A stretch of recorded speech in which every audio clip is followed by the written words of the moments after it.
Buenas noches, una misión de creando el sistema. Entre los comentarios encontrarán el enlace al programa Sin Censura subido a las plataformas alternativas. El gran sistema 639, el futuro ya llegó. Los textos los encontrarán en reconquistatv.blogspot y una vez ahí contenidos programas. Todos los videos de YouTube se suben automáticamente a Odysee. Entre los comentarios está el enlace. También los encontrarán en el blog de LinkedIn Videos. El correo gransistema@hotmail.es parece que lo habilitaron, pero sigan comunicándose con los otros dos, el de Gmail y el ProtonMail. Ahora puedo ver los comentarios en pequeño que dejan en Odysee, por la campanita de arriba, pero no puedo responder. Si cuando abro el programa, abajo no los veo los programas. Veo campanita chiquita arriba. También recuerdo que Room le da como visto solo el programa que se lo ve completo. Todos los videos se suben también al canal de Telegram, el Gran Sistema TV. Los que colaboran en el programa pueden hacerlo con el Banco Provincia, solamente. El mes pasado leyeron los textos 2.297 personas. El segundo mes con menos visualizaciones, desde que empezamos hace más de 2 años. Cada vez lee menos la gente. Este programa quizás sea largo, es impresionante la información que existe, ya no se puede sacar. Bueno, empezamos. Un profesor de sociología me dijo una vez que para analizar correctamente un hecho histórico debían pasar por lo menos 30 años. Y de ahí en más, cuanto más tiempo pasa, mejor perspectiva se tiene, porque ya se manifestaron todas las consecuencias. Que cuando lo quiera analizar me haga esta pregunta: ¿quién se benefició y quién se perjudicó? Del final de la Segunda Guerra pasaron casi 80 años, y con la revolución informática del siglo XXI y la interconexión sin límites para poder debatir y compartir información con alguien que está a miles de kilómetros en forma inmediata, más que nunca cabe decir que ya no hay secretos. Voy a transcribir la famosa carta del 15 de agosto de 1871 de Albert Pike, masón de grado 33 y soberano gran comendador desde 1859 hasta su muerte en 1891, también líder del Ku Klux Klan. Una carta de Giuseppe Mazzini, revolucionario italiano e ideólogo de la modernización de la mafia italiana, que fue seleccionado por los Illuminati para dirigir la orden a partir de 1834 tras la muerte de su fundador, Adam Weishaupt. Mazzini también dirigió el Maestrallo de los Egipcianos. ¿Estamos de acuerdo? Presentación de los dos protagonistas. La carta. La Primera Guerra Mundial debe ser librada para permitir a los Illuminati derrocar el poder de los zares en Rusia y transformar a ese país en la fortaleza del comunismo ateo. Las diferencias alentadas por los agentes de los Illuminati entre los británicos y el imperio alemán serán aprovechados para fomentar esta guerra. Una vez terminada, el comunismo debe ser utilizado para destruir a los otros dos gobiernos y debilitar las religiones. El cardenal chileno José María Caro publicó esta carta en 1925 en su libro El misterio de la masonería, pero ya había sido publicada en El Diablo en el siglo XIX, en 1896, y fue objeto de gran polémica su autoría, basándose en la hoja de ruta que le proporcionó Albert Pike, su espíritu guía, Lucifer, según el propio Pike, para conseguir éxito en la imposición de un nuevo orden mundial gobernado por el anticristo masónico. Prosigue la carta diciendo: la Segunda Guerra Mundial debe ser fomentada aprovechando la diferencia entre los fascistas y los sionistas políticos.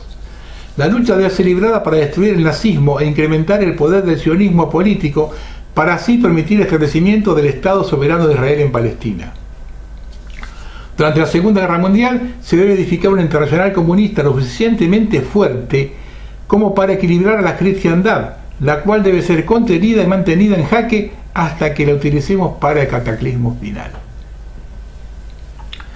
Recuerde que Harry Truman le regaló a Rusia la mitad de Alemania y Europa Oriental en la conferencia de Potsdam, y que la carta se publicó en 1925. También recordemos varias cartas desde 1917 a 1920 entre Lord Balfour y Lord Rothschild, en las que se diseña la creación del Estado de Israel sobre las ruinas del Imperio Turco tras el Tratado de Sèvres, como reparación del Holocausto nazi, publicado en el libro Iglesia y Masonería, las dos ciudades, de Alberto Barce, en la página 233. Esta carta fue desmentida por los mismos que desmintieron los protocolos. Cada uno sabrá a quién creerle. Ahora bien, Esto no es una profecía, sino un plan perfectamente diseñado. Cuando Pike envía esta carta, ya hacía 23 años que Marx había presentado el Manifiesto Comunista, financiado por Rothschild. Acá no hay casualidades. Siguiendo los consejos del profesor de Sociología, observo que los grandes responsables de la Segunda Guerra hicieron exactamente lo que el régimen quería que hicieran, ya que los resultados obtenidos no pudieron ser mejores. Y acá caemos en la pregunta que no sabemos si tiene respuesta. ¿Lo hicieron por vocación o entraron como por un tubo?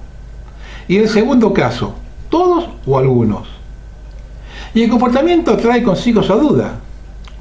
Observando los errores cometidos por Hitler en la guerra, uno piensa más en la impericia, la poca preparación respecto de cómo pensaba el enemigo o que no visualizó al enemigo correcto.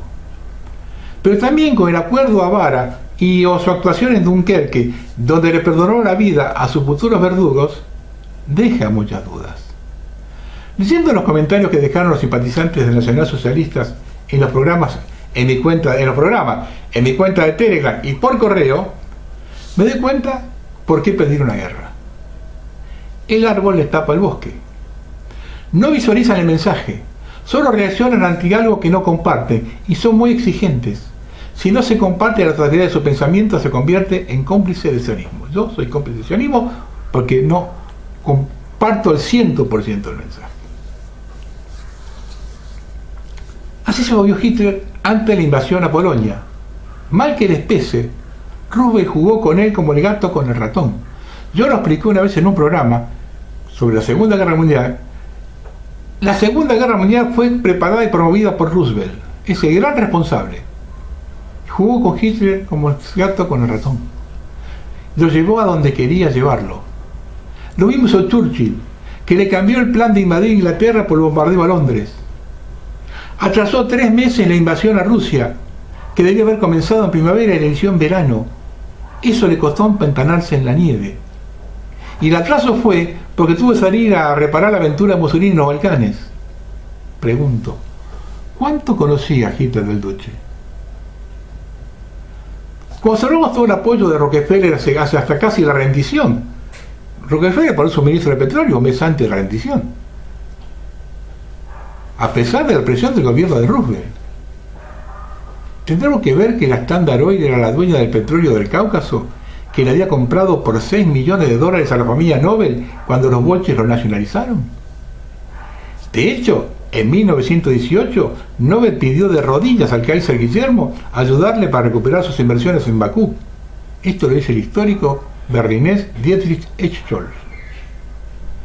En 1927, la Standard Oil y la IG Farben fundaron la compañía Standard IG Farben, con sede en los Estados Unidos. Standard cedió las patentes globales para el proceso de hidrogenación del carbón para producir carburante sintético, y viceversa, la compañía alemana les entregó la patente para la producción de buna y goma sintética. Hitler tiene que tomar el poder para conquistar el petróleo de Bakú. Fue su gran obsesión. ¿El combustible lo tendría que entregar a la Standard Oil? Ese mismo año, la Vacuum Oil Company del imperio de Rockefeller contrató al joven Adolf Eichmann, quien mantuvo esta relación prometedora hasta junio de 1933. Reitero, había una obsesión enfermiza de Hitler por el petróleo ruso. No solamente eso, las guerras en África y Medio Oriente giraban alrededor del petróleo. La Union Banking Corporation vendía desde 1924 bonos alemanes en el mercado norteamericano. Su presidente, George Herbert Walker, llevó a su yerno Prescott Bush, abuelo de George Bush, al directorio. Prescott Bush también dirigía la Walker's American Shipping and Commerce en su ruta del norte atlántico de Hamburgo a América. En su directorio estaba Emil Herresich, integrante del grupo de amigos del Reichsführer, los servicios secretos, y hasta el fin de la guerra, presidente de la Sociedad Alemana Americana de Petróleo, posteriormente ESSO, y de la Vacuum Oil Company de Hamburgo. Redes de amiguitos que tenían el propósito de camuflar inversiones. En el caso contrario, uno corría el riesgo de la confiscación como propiedad del enemigo o de ser convicto como cómplice de los nazis. El jueguito que estaban ellos. Antes tenía este corto análisis de recuerdo a quienes vieron el programa que hice hace varios años acerca de la detención de Eichmann en Argentina. No se lo querían llevar. En ese programa está bien clarito. No se lo querían llevar.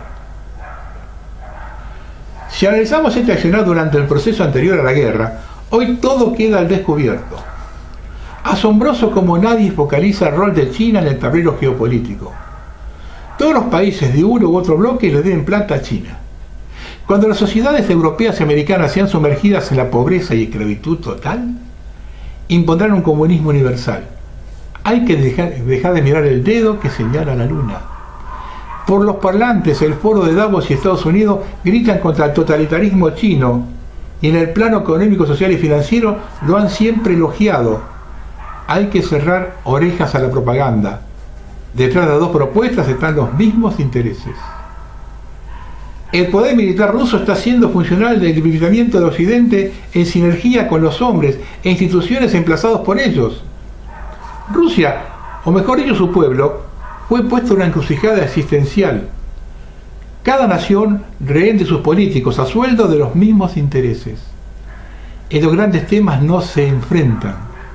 Han abierto puertas de reacomodamientos productivos y financieros a la vez que los conflictos eliminan los excedentes y los obsoletos y generan ganancias en las industrias bélicas. Descarto la existencia de buenos y malos. Hay dos métodos de polarización de voluntades, unas con más razón que otras. Un occidente que está siendo desmantelado desde adentro y creando la simpatía y tolerancia hacia un sistema alternativo que parece mejor. Solo porque peor no se puede estar. Ellos han planteado el reseteo y no lograrán la construcción de su mundo si antes no destruyen el viejo. Esto sostenía Hermann Hesse. Para construir un mundo, primero hay que destruirlo.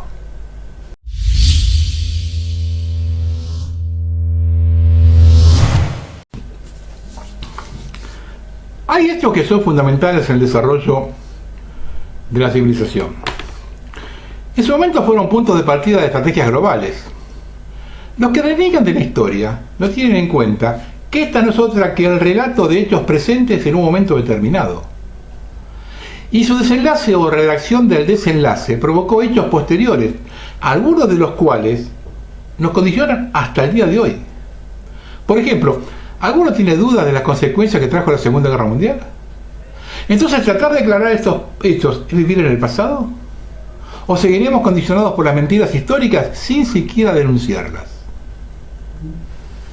Alguien que está en esa corriente esclarecedora de las mentiras históricas trascendentes durante más de 40 años es el escritor norteamericano Paul Craig Roberts, que en el 4 de septiembre de 2019 dijo lo siguiente: de todas las especies en peligro de extinción, la verdad es la más amenazada, estoy viendo cómo se apaga. En su libro Imperio de Mentira, de este año 2023, había un interesante capítulo titulado Alemania no comenzó la Segunda Guerra Mundial. He aquí un breve extracto del artículo. Los objetivos del Partido Socialista de los Trabajadores Alemanes era corregir el desempleo causado por las reparaciones impuestas a Alemania después de la Primera Guerra Mundial y volver a unir a Alemania. La Segunda Guerra Mundial comenzó cuando el gobierno de Churchill y los franceses declararon la guerra a Alemania. Hitler había recuperado los territorios alemanes otorgados a Dinamarca, Francia y Checoslovaquia por el brillante Tratado de Versalles y se había unido a la Austria alemana sin guerra. La garantía británica animó a la dictadura militar polaco a negarse a negociar la devolución del territorio alemán.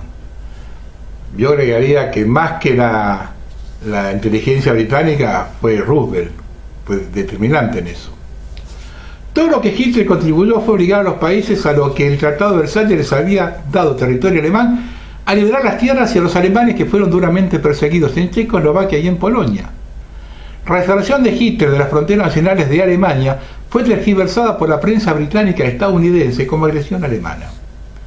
Esta noticia falsa sobre la agresión alemana se usó para construir el caso de que Alemania, que simplemente estaba recuperando su territorio nacional y rescatando al pueblo alemán de la persecución en Checoslovaquia y Polonia, que era un agresor con la conquista del mundo como meta. Hitler declaró muchas veces que no quería ni pretendía una guerra con Gran Bretaña y Francia, y que solo pretendía recuperar las poblaciones alemanas perdidas en el injusto Tratado de Versalles, que le había robado a Alemania, Esto lo dice Craig en la página 280.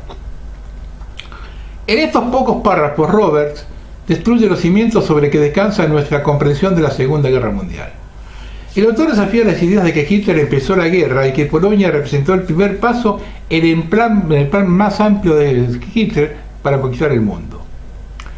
Hago una aclaración. Que Hitler no quería la guerra con Francia y Inglaterra quedó demostrado cuando permitió la evacuación de las tropas aliadas en Dunkerque. Esas mismas tropas, 3 años más tarde, 4 años más tarde, fueron las que fueron su verdugo. Si ninguno de estos es cierto, entonces debemos preguntarnos por qué la invasión de Polonia por parte de Hitler se usó como pretexto para una guerra mundial, que en toda regla, en lugar de tratarla como una disputa fronteriza regional, como cabría esperar. Ciertamente no había necesidad de que Francia e Inglaterra declararan la guerra a Alemania, cuando Alemania simplemente estaba recuperando el territorio que había perdido después de Versalles. Si hubiera prevalecido la cabeza fría, se podía haber evitado la Segunda Guerra. Sigue el texto. Durante su ascenso político, Hitler apenas ocultó su intento de desalojar a la diminuta población judía de Alemania. Fíjese que dice diminuta población judía, dice este hombre, Roberts. Y del dominio que le habían ganado sobre los medios y las finanzas alemanes, y en su lugar gobernar el país en el mejor interés del 99% de la mayoría alemana. 99% alemana. Una propuesta que provocó la amarga hostilidad de los judíos en todas partes. Sigue diciendo Roberts.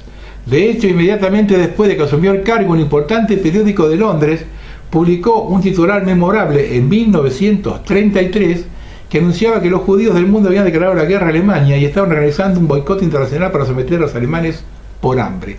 Esto está en la página 286 del libro de Roberts. Este es otro extracto asombroso que entra en el conflicto con las narrativas históricas propagadas en Occidente. En Estados Unidos se le dice a los estudiantes que el trato de Hitler hacia los judíos fue alimentado por su insaciable antisemitismo, pero aquí el autor sugiere que también hubo razones sociales y económicas para sus políticas. Esto no disminuye la gravedad de las depredaciones de Hitler, pero crea una explicación más plausible de por qué los acontecimientos se realizaron de la forma que se les hicieron. Como mínimo, Roberts proporciona un análisis que invita a la reflexión y que se desvía de la narrativa simplificada que Hitler era un maníaco homicida que se utiliza para responder a todas las preguntas y para mitigar eficazmente el pensamiento crítico. Por el contrario, el tratamiento del tema por parte de Roberts genera curiosidad que dirige al lector en la dirección de más investigación, que es la intención del autor. El tratamiento de Roberts de la guerra civil es igualmente provocativo. En un capítulo titulado ¿Cómo sabemos que la llamada guerra civil no fue sobre la esclavitud?, Roberts cuestiona la opinión generalizada de que la guerra entre los estados se inició para liberar a los esclavos. Aquí hay un extracto de la pieza que ayuda a explicar. 2 días antes de la asunción de Lincoln como el 16º presidente, el Congreso, compuesto únicamente por los estados del norte, aprobó abrumadoramente el 2 de marzo de 1861 la enmienda Corwin, que otorgaba protección constitucional a la esclavitud. Lincoln respaldó la enmienda en su discurso inaugural diciendo: "No tengo ninguna objeción que se haga expresa e irrevocable". Claramente el norte no estaba preparado para ir a la guerra, para acabar con la esclavitud, cuando en víspera de la guerra, el Congreso de los Estados Unidos y el presidente entrante estaban en proceso de hacer inconstitucional la abolición de la esclavitud. Aquí tenemos una prueba total absoluta de que el norte quería que el sur se mantuviera en la unión mucho más de lo que el norte quería abolir la esclavitud. El problema real entre el norte y el sur no podía reconciliarse sobre la base de acomodar la esclavitud. El problema real era la economía, como lo han documentado Di Lorenzo, Charles Roer y otros historiadores. El norte ofreció preservar la esclavitud de manera irrevocable, pero el norte no ofreció renunciar a los altos aranceles y a las políticas económicas que el sur consideraba perjudiciales para sus intereses. Esto lo dice en la página 221 Roberts. Más adelante en el texto, Roberts menciona una cita del discurso inaugural de Lincoln que respalda aún más su punto de vista. Lincoln dice: "No tengo ningún propósito directo o indirecto de interferir con la institución de la esclavitud en los estados donde existe. Creo que no tengo ningún derecho legal para hacerlo y no tengo ninguna inclinación a hacerlo".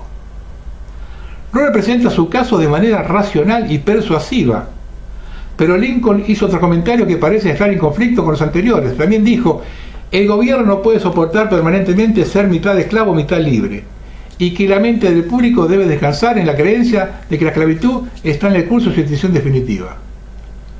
Aún así, la aprobación de la enmienda Colburn en 1861 sugiere fuertemente que el Congreso no planeaba ir a la guerra para acabar con la esclavitud.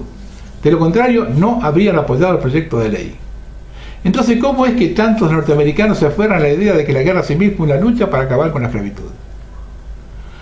Aún sí, como los historiadores han tratado de escribir la Segunda Guerra Mundial como una intervención moralmente inequívoca, también los historiadores han transformado la guerra civil en una sangrienta disputa sobre aranceles en una lucha justa contra la esclavitud humana.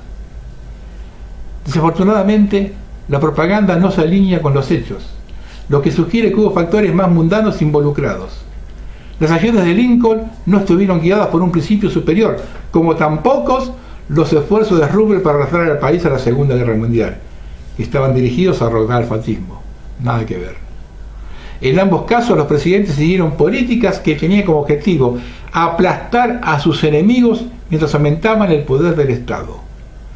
El trabajo del historiador de la corte es hacer que esos baños de sangre recurrentes parezcan nobles cruzadas morales, pero no lo son. ¿Tienen idea de las consecuencias de la tergiversación de estos dos relatos tuvieron el derrotero del planeta? Desenmascarar la mentira es el primer paso para combatir el régimen, mal que les pese a unos cuantos.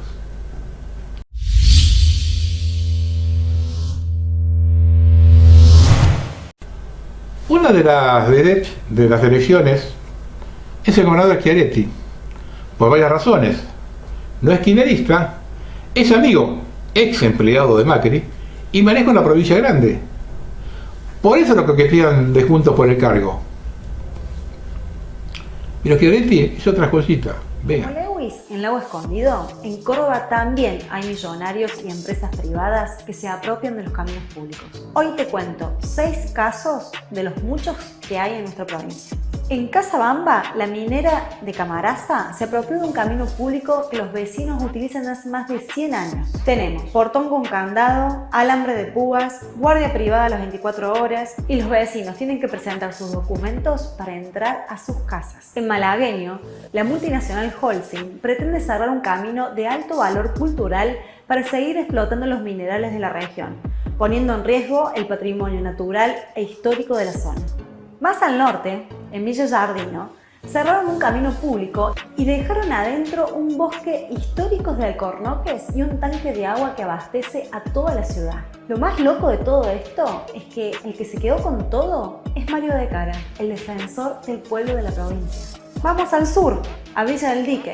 Acá, la empresa inmobiliaria GNI se apropió del histórico camino que permitía la vuelta al cerro, voló parte de ese cerro y a su vez se apropió de la costa del lago. Una joyita. Y todo esto en una zona que supuestamente está protegida por ser reserva hídrica y recreativa y además por ser zona roja de bosque nativo. Otra reserva afectada por empresas privadas es en Villa Allende, en donde la minera El Gran Ombú no solo está destruyendo todo, sino que además se apropió de un camino que desde 1870 figura en los archivos de vialidad como camino público. Y en Villa Berna, un empresario cerró el camino público que lo une con golpe de agua y que además sirve como acceso al río. Como ves, hay mini Lewis en toda la provincia, que se apropian de lo que es de todos, cierran el paso de la comunidad a las maravillas naturales y destruyen nuestros bienes comunes para hacer negocio. El gobierno, la policía y la justicia trabajan para ello. Es hora de recuperar lo nuestro.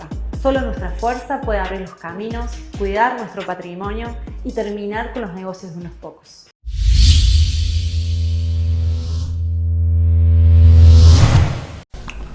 No estoy equivocado cuando digo son todos iguales.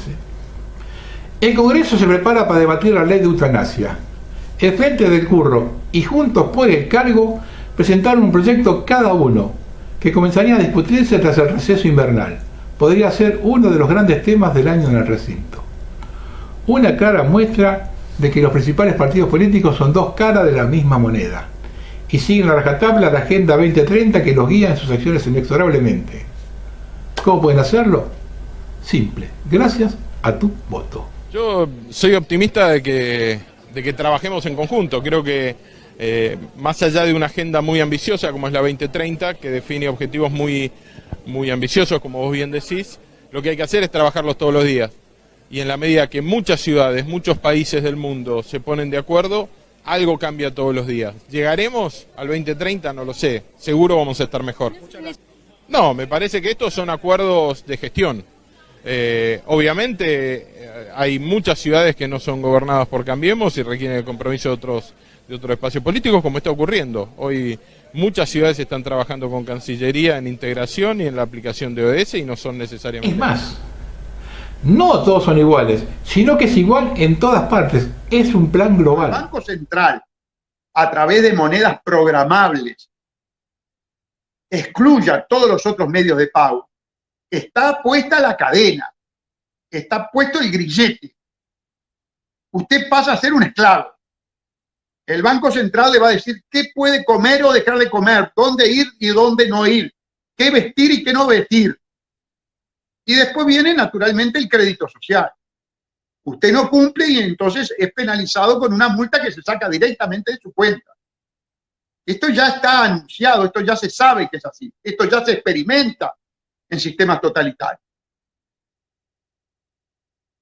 Creo que son sobrados argumentos para que la gente habilite la reforma, el llamado a una reforma constitucional a través del voto popular, de la democracia directa.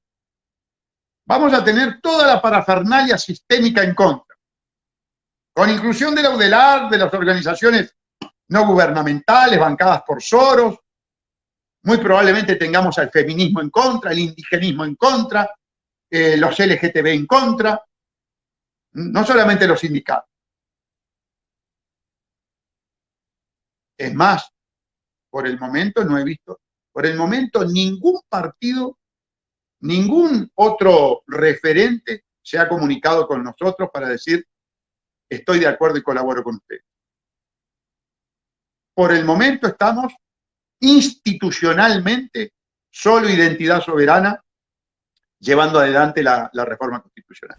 Y escuchen con atención hacia dónde va el planeta. Sigan durmiendo. 20 minutos, más o menos, se ha hablado con el portavoz de Vox en el Parlamento Europeo, con Jorge Buxadé, y me comenta, ha publicado además un tuit, que hoy se ha votado una propuesta allí, en el Parlamento Europeo, en la que aparentemente, pues, como hemos hecho hoy aquí, se hablaba de sequía, pero al final lo que se disponía en esa iniciativa es que, bueno, pues el rechazo a la limpieza de bosques y de montes, se pide acabar literalmente con los pantanos, con los embalses y con las presas, y se pide, pues esencialmente, el fin de la agricultura intensiva y reducir la producción ganadera.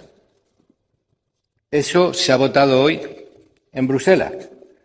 ¿Y saben qué han votado los eurodiputados españoles? Vox ha votado que no. Pero los eurodiputados españoles del Partido Popular, del Partido Socialista y de los grupos de la izquierda han votado que sí. Han votado que sí. Entonces,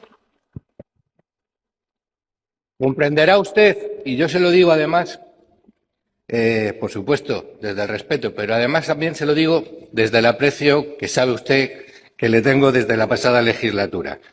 Aquí se puede venir mejor o peor informado. Unos tienen mejor acceso a esa información y otros lo tienen peor. Pero lo que no se puede hacer es venir a faltar a la verdad.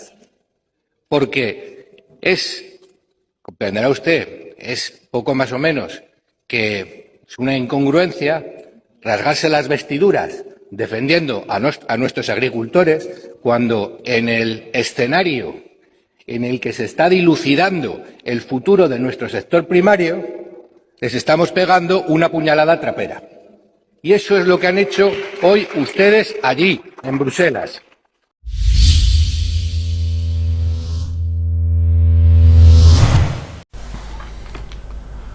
Vamos a hablar de una de las cuestiones que tenemos pendientes todos permanentemente con la banda oriental. Hoy hay un problema porque necesitan que Argentina les dé permiso para alargar a 14 metros el puerto de Montevideo. Es curioso escuchar los razonamientos del presidente de la Administración Nacional de Puertos, Juan Curbelo, quien se refirió a la negativa del gobierno argentino sobre el dragado de 14 metros del puerto de Montevideo. Uruguay planteó que su puerto tenga unos 14 metros de profundidad, a los cuales de Argentina presentaron objeciones al pedido. Nosotros estamos yendo a los 14 metros, no se trata de si Argentina nos va a dejar o no.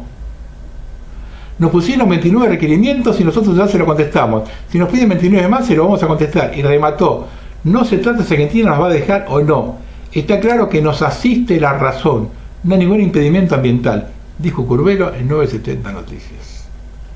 El jerarca de puertos expresó que se han realizado trabajos sobre el sedimento del suelo exactamente igual que los 13 que a los 14 metros. No afecta a la navegación, expresó. Un par de cositas, señor Curbelo. ¿Por qué no dice que es el calado que necesita UPM, las pasteras, para su carga? Y cuando dice que les asiste la razón, ¿qué razón les asiste a usted como responsable del puerto de permitir que barcos ingleses que van a Malvinas recalen en Montevideo? Me hace acordar al expresidente Batlle cuando dijo hace más de 100 años que su cargo se sentía como un gerente de la empresa con sede en Londres. Los tiempos no cambiaron.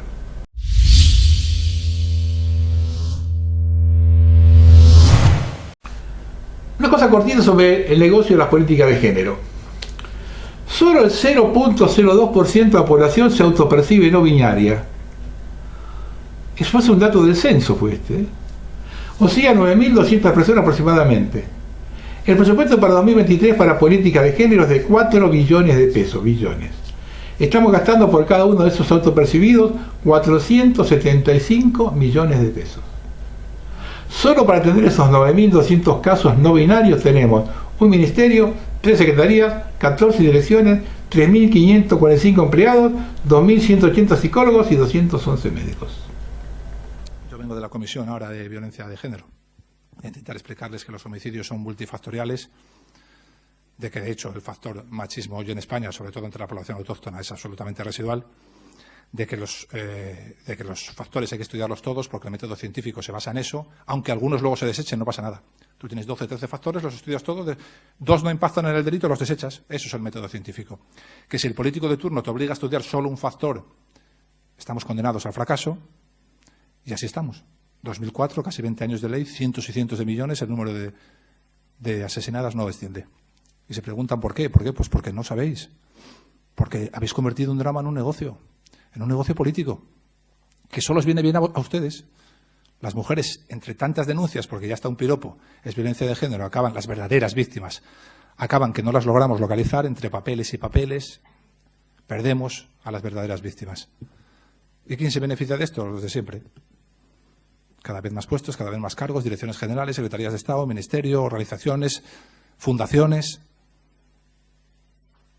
No se puede convertir un drama en un negocio. Un drama es un drama y hay que dirigirse a la población así. Esto es un drama. Y no se puede ir a Twitter cada vez que haya una muerta diciendo no pararemos hasta. Mentira, nunca habrá un hasta.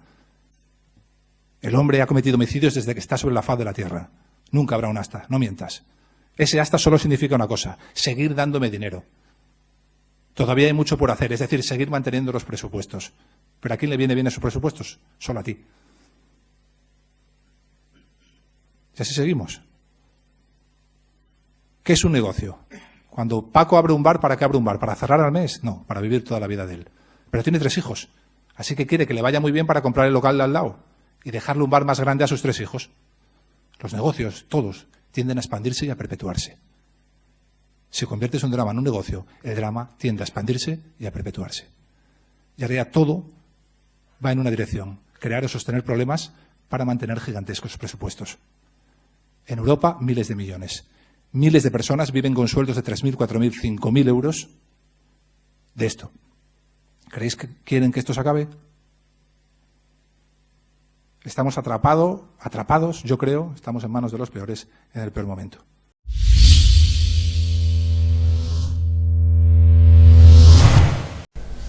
Y otra más para los amigos de la banda oriental. Aviones privados siguen volando desde Montevideo a Malvinas sin control ni explicación alguna. ¿A qué van? ¿Quiénes los contratan? ¿Quiénes son sus pasajeros? ¿Quién los autoriza a volar por el espacio aéreo argentino? ¿Por qué la Cancillería no da ninguna explicación? Los ojos atentos de nuestros sectores detectaron un nuevo vuelo del Ayer 60, matrícula CXSCA, de la empresa uruguaya Aeromás Sociedad Anónima, entre Montevideo y Malvinas y desde Malvinas a Santiago de Chile. El primer tramo Montevideo-Monte Agradable lo hizo el jueves 25 de mayo y el segundo tramo Monte Agradable-Santiago de Chile al día siguiente, viernes 26. ¿Podemos prohibir todo vuelo particular, salvo un sanitario, de días a Malvinas?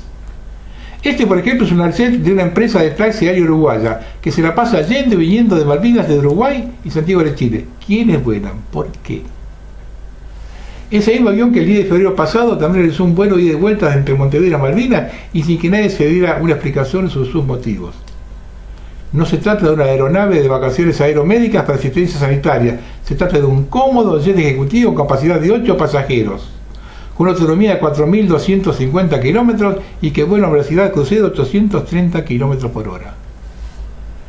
El relato fue corroborado y confirmado por los registros de la aplicación FilmRadar24.com, pero invisibilizado por los organismos públicos del Estado argentino, que no han dado ninguna razón para la autorización de esa operación dentro de la jurisdicción aérea del país.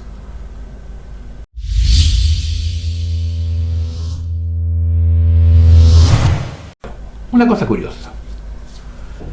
Yo les voy a dar unas coordenadas. Solo van a ser para lo que eran los textos. Entonces les doy las coordenadas acá porque no las van a poder tomar. Van a los textos y ahí van a estar las coordenadas. Escriban esas coordenadas en el Google Maps, en la posición satélite. Y van a ir a Devon Island, cerca del Polo Norte. Allí verán estas imágenes.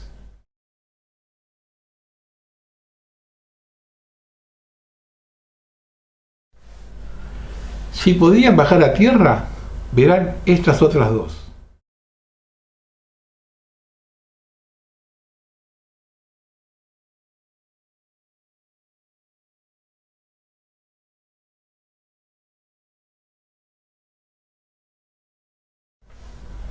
Las malas lenguas, que siempre las hay, dice que parece que ser el escenario donde truchean las supuestas conquistas espaciales.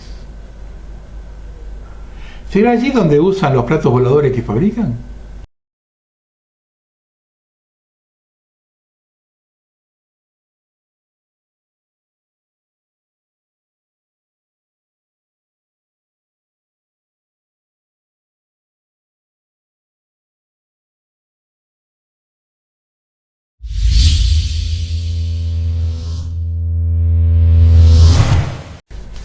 Esto publicó la derecha diario, el puerto chino en Tierra del Fuego.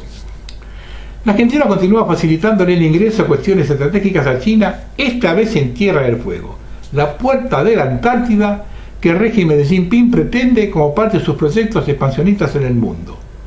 Lo hará mediante la autorización para construir un puerto multipropósito en la provincia más austral del país, un reclamo reiterado de Beijing. El gobernador Gustavo Melella ratificó mediante el decreto provincial 3012/22 la construcción de la base naval. Y luego dio giro a la legislatura. No lo pasó primero por la legislatura. El contrato que llegó a la legislatura Pehuila continúa su detalle. Shanghi Chemical Group invertirá en la construcción de un proyecto con una capacidad anual de 600.000 toneladas de amoníaco sintético, 900.000 toneladas de urea y 100.000 toneladas de glifosato en el sur de Argentina. Más la construcción de una terminal portuaria multipropósito con recinto interno que permite la amarre de embarcaciones de 20.000 toneladas y una central eléctrica de 100 megavatios. Los ambientalistas no tienen nada que decir del amoníaco, del glifosato, nada. En enero pasado, el gobierno nacional habían asegurado que el plan de Valeria era inviable. Las autoridades de puertos y vías navegables de la nación habían descartado que ese puerto chino pudiera hacerse. Ese puerto no va. Por ahora solo una carta de intención firmada por el gobernador que no tiene facultades porque los puertos son de la nación. Además, no hay factibilidad técnica para hacerlo por la respuesta que se dio off the record un alto funcionario nacional. Sin embargo, el reciente viaje de una importante delegación argentina a Shanghái y Beijing, con Massa a la cabeza, podría hacer rever algunas decisiones estratégicas del gobierno. Muchos se preguntan si finalmente la Argentina será la puerta de ingreso de China a la Antártida.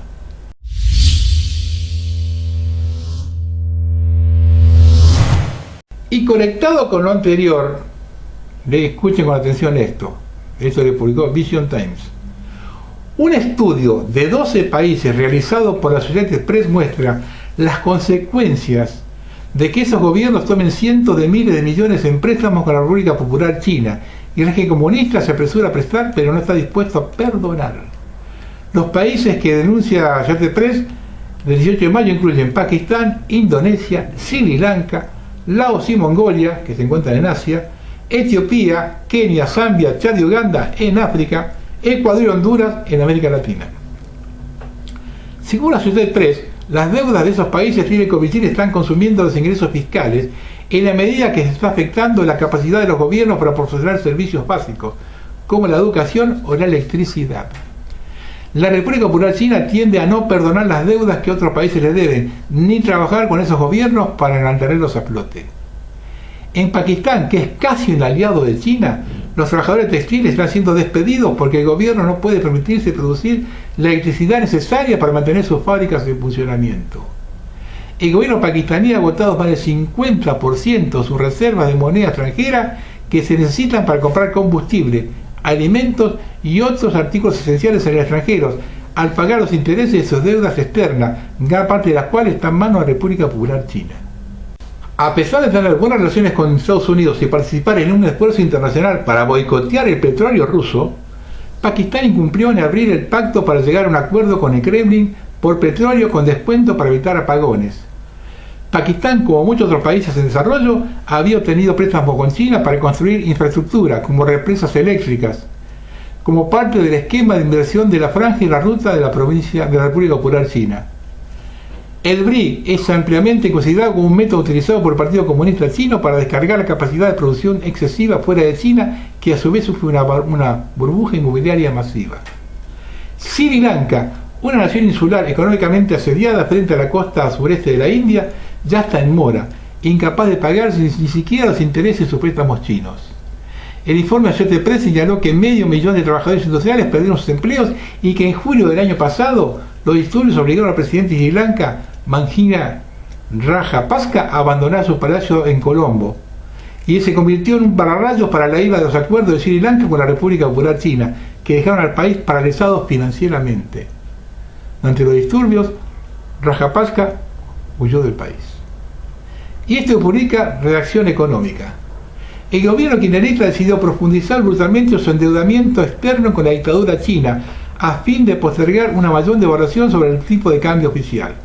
La gira del primer ministro Massa en China terminó por renovar el swap que este país con otro periodo de 3 años.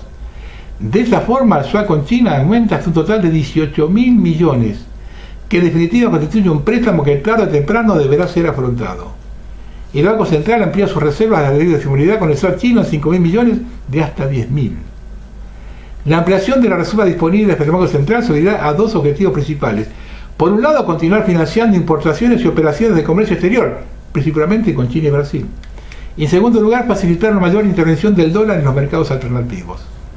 Por otra parte, el régimen comunista que encabeza Jinping aprobó una línea de crédito de hasta 3.000 millones para financiar diversos proyectos de buena infraestructura, energía y transporte público. Se trata de un préstamo pensado como parte del programa de la Ruta de la Seda, que se dedica a financiar proyectos de infraestructura en todo el mundo. Estos adquirieron una reciente relevancia por la frontal iniciativa de la primera ministra Giorgia Meloni por retirar a Italia de este acuerdo lo más pronto posible.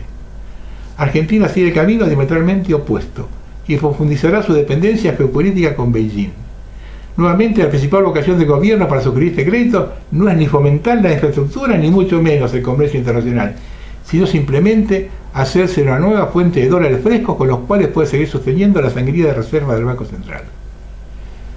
Argentina podría sumarse al Banco de los BRICS.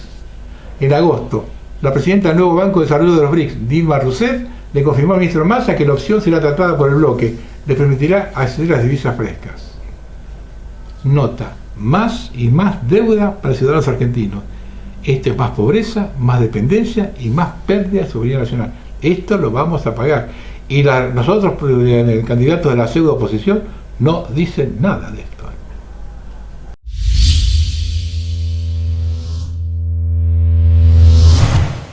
Y escuchen esto, que tampoco tiene discusión.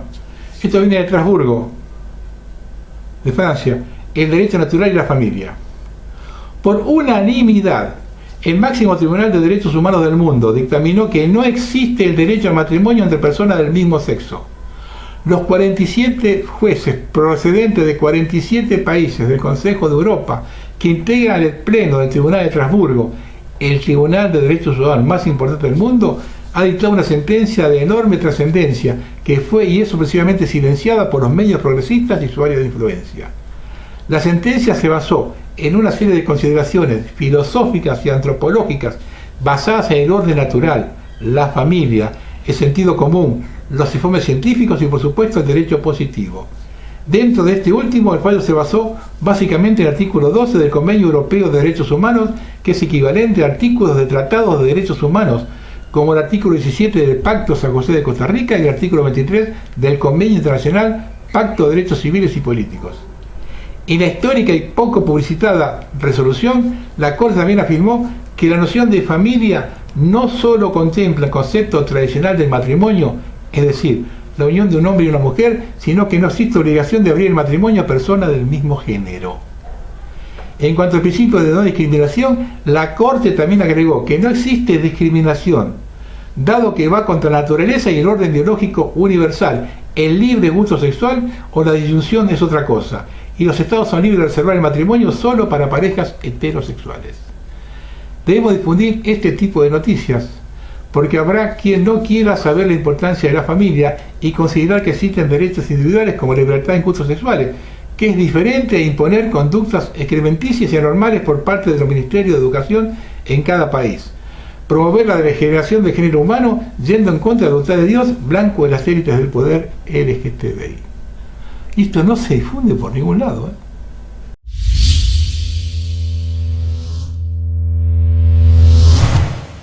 Una cosita de la guerra interminable. Han volado una represa causando daños a decenas de localidades. Se hablan de 80 localidades. Van a ver el video. La información completa está en el programa de Odise 639. Digo cosas que no las puedo publicar por acá.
бомбоубежище, як ти і казав, наверное, розбухне, та і все. Капець.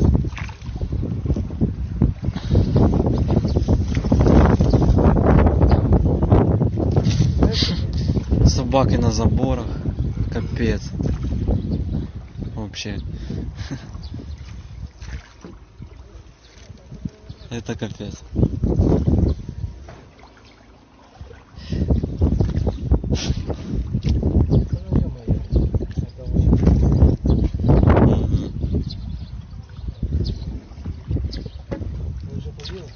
Да. Ну, а це ще лодка тут плаває.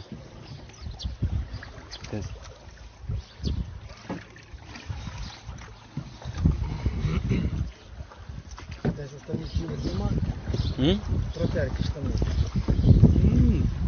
Нема. Есть только теплей.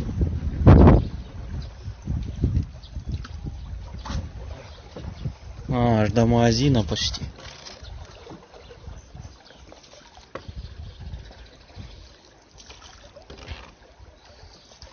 Вы не заезжали? Заїжджали? В ворота. Заїжджали. Что тут глубоко?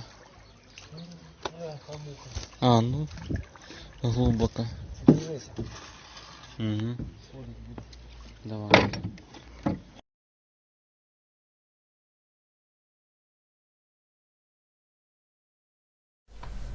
Kiev ahora no tiene evidencia de la participación de Moscú en el desastre de la central hidroeléctrica, dijo Volodymyr Zelensky en una entrevista con el diario alemán Bild. ¿Qué pruebas podemos tener? Reuniremos evidencia como hacemos ahí, dijo. Según el presidente ucraniano, también deberían participar expertos internacionales, CNT, que es cómic. El oleoducto de amoníaco más grande del mundo se ha reventado, arrojando una nube venenosa al aire en la región de Kharkov, en Ucrania. Imágenes espeluznantes muestran la ruptura de tubería cerca del pueblo de Masitukovka. El oleoducto se construyó para transportar amoníaco que se utiliza para fabricar alimentos y fertilizantes de Rusia a la Unión Europea. Rusia y Ucrania se han acusado mutuamente de provocar la fuga a través de la artillería.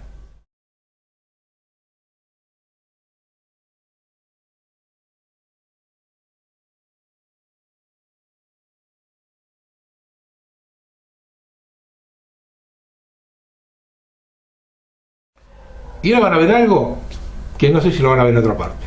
Por lo menos ahora, capaz que dentro de unos días tiene discusión. Yo no lo he visto en ningún otro lado. Imágenes de los túneles de Bakhmut. Ahora van a entender por qué tomó tanto tiempo esa batalla. Los chechenios han entrado en los túneles. El conductor dice que este túnel tiene 500 kilómetros de largo y que llega hasta Kiev. Vean los videos. На 500 километров идет до Киева. Вы представляете? Я пробивали, тоже я смотрел. Шахта, короче, под землей пробили. Это что за место? Прикинь. Шахта. ابو خوزك خونه خوزك قوات سنو خاکی کارو انا اصلا 1068 كو انا بесконечно как я понял.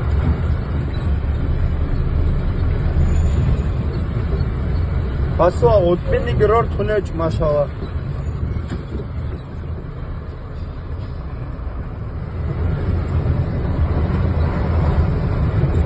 Охранник подруга нереально. О, велосипед даже есть. Надхерх машин адаш. Ину бау, кир худали ину.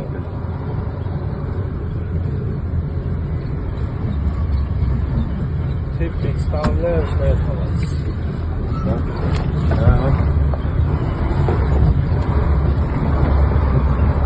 Они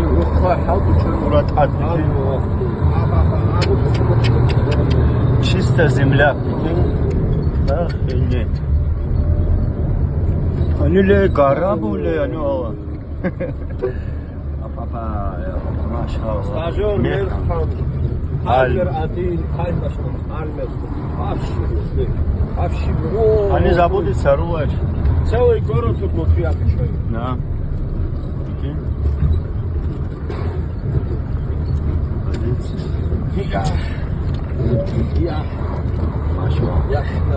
Коляска волна.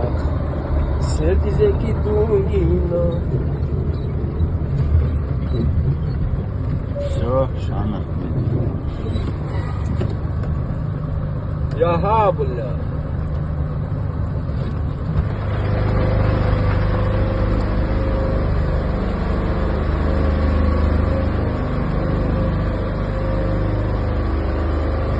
Шах.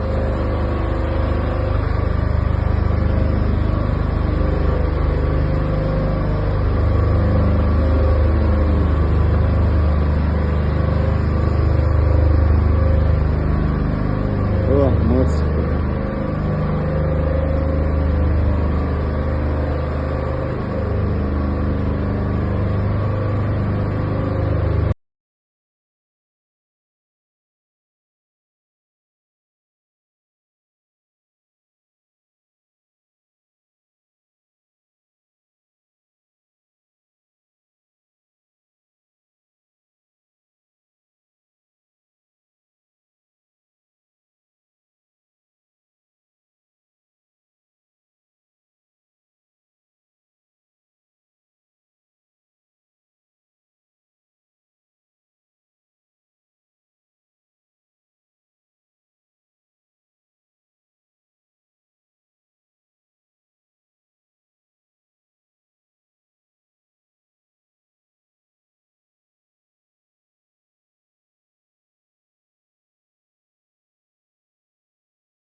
Y esto lo publicó Euromaidan, que es la balcanización de Rusia. Yo insisto con este tema, porque varios dicen que la Tercera Guerra Mundial viene por acá. La guerra no se libra solo en el frente de batalla. En mayo de 2022 se llevó a cabo en el Foro de los Pueblos Libres de Rusia en Polonia, y a fines de julio se llevó a cabo nuevamente en la República Checa. En la última reunión se adoptó la declaración sobre la descolonización de Rusia. Representantes de más de 30 regiones de la Federación Rusa, en su mayoría residentes en el extranjero, participaron en estos eventos en persona y virtualmente. El foro fue organizado por organizaciones no gubernamentales ucranianas, polacas y lituanas, para crear otra fuerza en oposición a Putin. Debe enfatizarse que la adopción de la declaración sobre la descolonización de Rusia es un evento extremadamente importante que lleva las protestas rusas contra la guerra ucrania a un nivel completamente nuevo. Se sabe que los líderes de la oposición rusa en el exilio se oponen activamente a la guerra. Creen que basta con cambiarle al zar del Kremlin. Pero los participantes del foro fueron aún más lejos. Argumentaron que el propio conflicto ucraniano y la política de revanchismo imperial del Kremlin en su conjunto solo fueron posibles gracias a la rígida centralización del poder. Cuando Putin de hecho abolió el federalismo político, económico y cultural al comienzo de su gobierno. Esto predeterminó el regreso del país al camino imperial. Los participantes del foro apoyaron firmemente la descolonización de Rusia e incluso introdujeron el término post-ruso, un análogo de post-soviético. Los participantes del foro no tienen intención de discutir tecnologías específicas para la transformación política del espacio post-ruso, incluida su desmilitarización con el abandono completo del arsenal nuclear. Y esto ya empieza a sorrear de dónde viene, que de alguna manera contribuye al desarrollo económico. Y los pueblos y regiones de Rusia, por el contrario, están interesados en el desarrollo moderno de que nos priva el poder imperial. Los nuevos estados necesitarán relaciones pacíficas y de buena vecindad con los países europeos y reconocimiento internacional. Esta relación rompe decisivamente con los estereotipos generalizados de que, en caso de colapso del Estado ruso, comenzará una guerra de todos contra todos en su territorio y las armas nucleares se verán incontrolables. De hecho, los principales participantes del foro de diferentes regiones hablaron en favor del control internacional sobre el arsenal nuclear de Rusia, o más bien lo que quedaría de él si su plan fuera implementado. Y los diferentes grupos no albergan sentimientos de hostilidad mutua. Acá hago la aclaración mía: los declarantes viven en el exilio, asumen como que la gente de su región piensa como ellos. Además, después del primer foro de los pueblos libres de Rusia que llegaron a Occidente, los propagandistas rusos comenzaron a difundir la narrativa sobre la imposibilidad de la existencia del Estado si cae el gobierno en el centro. Esto no es así, dicen los expertos occidentales. Si presta atención a la historia mundial, entonces ni un solo imperio ha sobrevivido hasta el día de hoy. Otra aclaración, desconocen por completo el imperio anglosajón, no lo toman como tal, típico de la prensa global. Desafortunadamente los rusos están tan acostumbrados al imperialismo del gobierno actual que ha durado varios siglos, que ni siquiera pueden imaginar cuánto cambiaría su vida después de que el país volviera a la federalización. Estados Unidos es un buen ejemplo aquí. La vida en Rusia podría ser igual, sin embargo los participantes del foro a jugar por la declaración adoptada ya no albergan esperanzas de democratización del poder en el Kremlin, independientemente de quién ocupe el lugar de Putin después de su partida. Están firmemente convencidos de que la única forma de eliminar la amenaza centenaria que representa Rusia es otorgar la independencia a los pueblos esclavizados de la República. Esto significa la división real del país en muchos estados soberanos.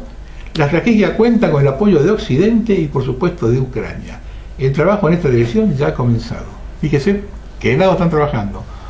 Uno de los cabecillas del movimiento es Günther Fehlinger. Llamó a la resistencia mundial masónica contra Putin y a castigar a los países que no asumen la causa de Kosovo. Resistencia mundial masónica contra Putin. Veamos los mapas de que habla esta gente.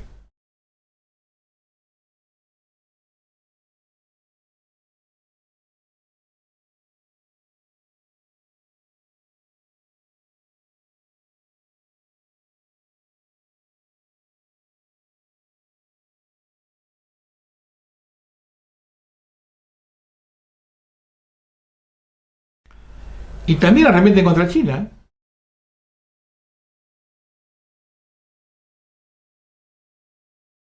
¿Se dan cuenta cómo opera el poder mundial? Divide para gobernar. Desde la caída de la Unión Soviética hasta la composición de la actual Federación Rusa pasaron 10 años de anarquía y de gobierno de las mafias. Varios países se abrieron en ese momento. Los que no lo hicieron en algún momento deben tener. Rusia, estando en guerra con Ucrania, si fuera como esta gente dice, ya hubiera tenido un montón de despelotes en el interior. Si un país está concentrado en una guerra, un país tan grande como Rusia, 15 millones de kilómetros cuadrados, a 100.000 kilómetros del Kremlin, hubiera tenido movimientos separatistas en otro lado, y no los tuvo, con una guerra que está sacando recursos.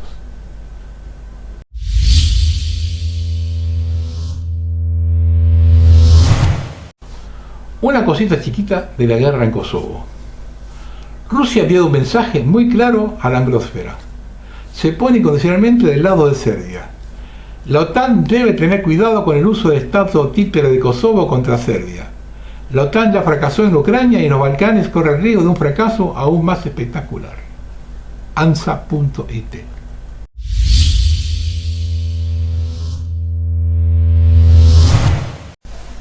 Como yo digo, ni más secretos al siglo XXI.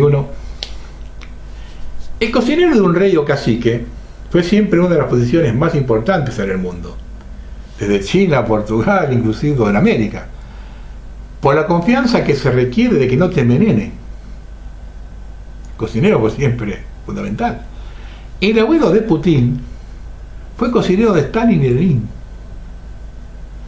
El documental de 2 horas llamado Putin el presidente dijo que Spiridon Putin era un valioso miembro del personal de Stalin. ABC.es. La fundación de la histórica dinastía banquera y petrolera destinó millones de dólares a la creación de redes globales que iniciarán un sistema de vigilancia. Sabemos que se refiere, ¿no? Vemos de siempre. Noticias contra.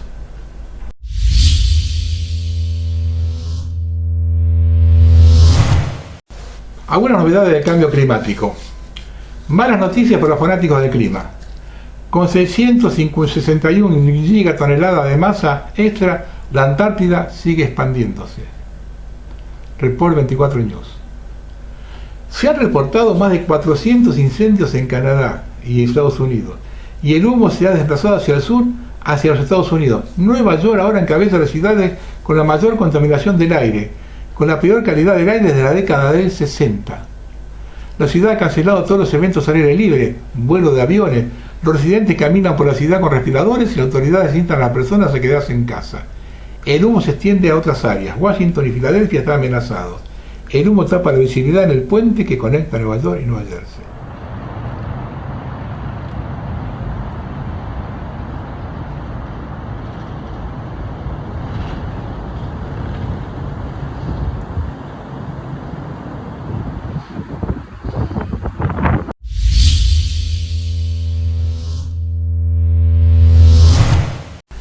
Ahora se ha posible un siglo maravilloso.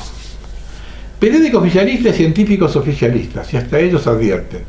Distinguidos científicos de inteligencia artificial, incluidos los ganadores del premio Turing, Gottfried Hinton y Yoshua Bengio, y líderes de los principales laboratorios de inteligencia artificial, incluidos Sam Altman de OpenAI, Denis Hassabis de Google DeepMind, firmaron una declaración de una sola oración que dice: mitigar el riesgo de extinción de la inteligencia artificial debía ser una prioridad mundial, junto con otros riesgos a escala social como las pandemias y la guerra nuclear.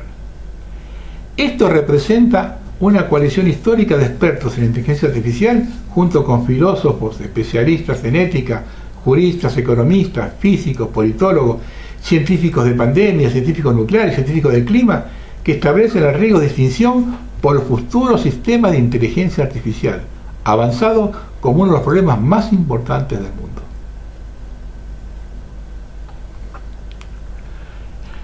Explosión dramática en un depósito de combustible en Khartoum, Sudán, en medio de enfrentamiento entre la milicia rebelde y el ejército. CNT Queco.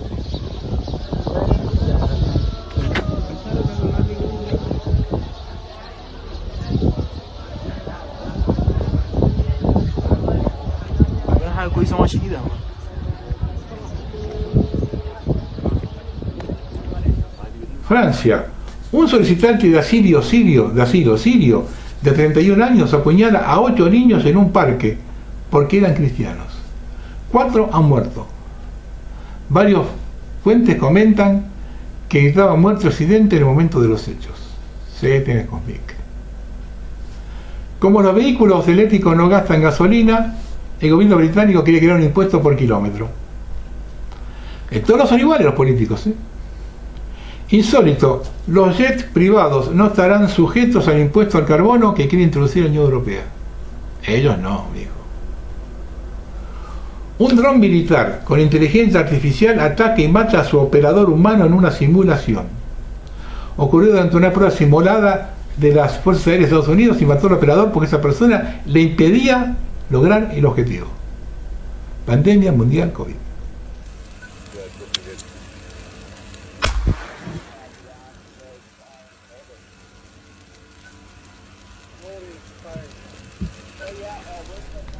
Ya no hace falta declarar estado de excepción para anular las libertades. El vicepresidente de la OMS, Abdullah Asiri, pide dar prioridad a las medidas que puedan restringir las libertades individuales en el nuevo tratado sobre pandemias. CNTX Cosmic. El periodo de iPhone está tomando fotos infrarrojas secretas de usted cada 5 segundos. Si está monitoreando sus acciones, también están grabando cada sonido que ingresa a su micrófono. Realmente debería contemplar las intenciones detrás de esta recopilación de datos y qué afectará. Awaken et Species. Este es el cementerio de neumáticos más grande del mundo situado en Kuwait. El fuego está siempre encendido y puede verse desde el espacio exterior. Pero los expertos climáticos dicen que los pedos de las vacas occidentales son responsables del cambio climático para que se cierren y arruine el sector ganadero competidor de la carne artificial producida por las multinacionales.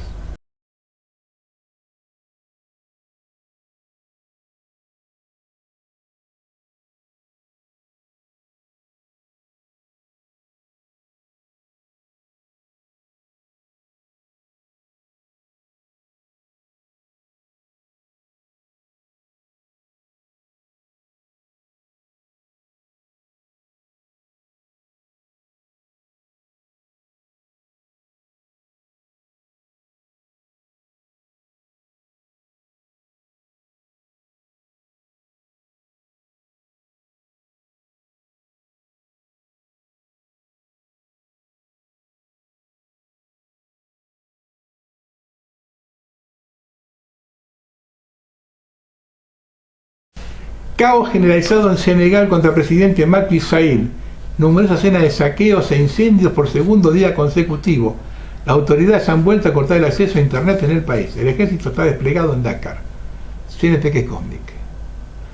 Prepárese para un cambio dramático en el ecosistema financiero global. Los bancos centrales globales abandonan el dólar estadounidense por el oro brillante. AMG News. Nueva York sustituye las 123 banderas de las Naciones Unidas por las arcoíris del objetivo LGBT. El presidente español disolvió las Cortes. Antes del cierre presentaron una ley que otorga a cada uno una indemnización de 9.000 euros. Votos a favor, 100%, en contra ninguno, abstenciones nulos o blancos, ninguno. Igual que acá. Cuando se vota en el momento de la dieta, ninguno. En el céntrico barrio Rosengård, en Malmö, Suecia, el 90% son musulmanes. En 2022 el voto musulmán cambió del Partido Socialista, que sienta raza, a su propio partido religioso radical. Tiendas, señales, anuncios, todo se escribe en árabe. Multiculturalismo lo llaman. Imagínense cuál será el marco mental en el que nos quieren que nos movamos, que los dirigentes de los países que toman medidas para que no apuñalen ni asesinen a sus ciudadanos, se les amenaza con sanciones y se les acusa de racismo y xenofobia de la Unión Europea. Filmore Melius. El primer ministro húngaro Viktor Orbán acusó a la Unión Europea de querer colocar inmigrantes en su país por la fuerza. CNTQ Cosmic. Tremendo accidente múltiple de trenes ocurrido ayer en la India. Hay casi 300 muertos y 1.000 heridos.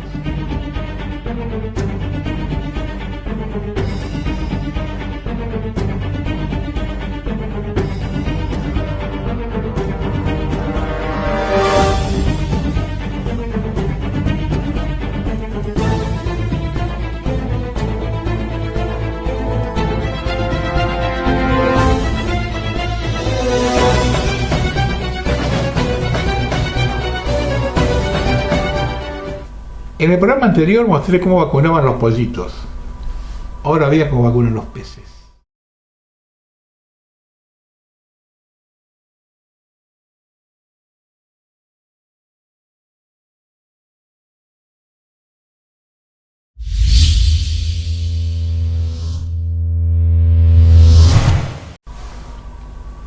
Bueno, vamos a terminar. Un oyente me envió por correo la información, por el momento no citó la fuente, que quien visitó a Hitler en la prisión no fue el primer ministro Neville Chamberlain, sino el escritor Huston Stewart Chamberlain, yerno del escritor Richard Wagner. La realidad es que el primer ministro inglés es repudiado aún hoy en Inglaterra por su tolerancia a Hitler. Quienes lo justifican hacen hincapié que cuando firmó el Pacto de Múnich tenía 69 años. Churchill, que lo sucedió en el cargo cuando asumió, tenía 3 años menos. Durante el gobierno de Barack Obama, Ted Cruz, el senador republicano por Texas, afirmó que Neville Chamberlain le dijo una vez al pueblo británico: acepten a los nazis, es cierto que dominarán el continente europeo, pero no es nuestro problema. Esperemos saber la verdad alguna vez. La constante que nos tienen prisioneros. Las masas no se dan cuenta que el orden social al que pertenecen es piramidal, en el cual una pequeña élite invisible gestiona el poder y condiciona los comportamientos. El político de profesión no responde al pueblo o a sus electores, sino que se sirve de estos para perseguir sus objetivos de la élite que lo financia. Y 3. Los pueblos, por ignorancia o pereza, no aprenden jamás las lecciones del pasado, olvidando velozmente todas las incoherencias y contradicciones que acompañaron los periodos históricos anteriores, sin poder reconocer las dinámicas que nos han llevado a distintas catástrofes y guerras. Puntual esto, Todo está decretado. Todo está decidido. El juego ha terminado. El circuito está cerrado. Quien está dentro, está dentro. Quien está fuera, está fuera. Ahora, a trabajar en consecuencia. Y siempre tengan presente, por lo que se viene, que la legalidad tiene más que ver con el poder que con la justicia. Buenas noches.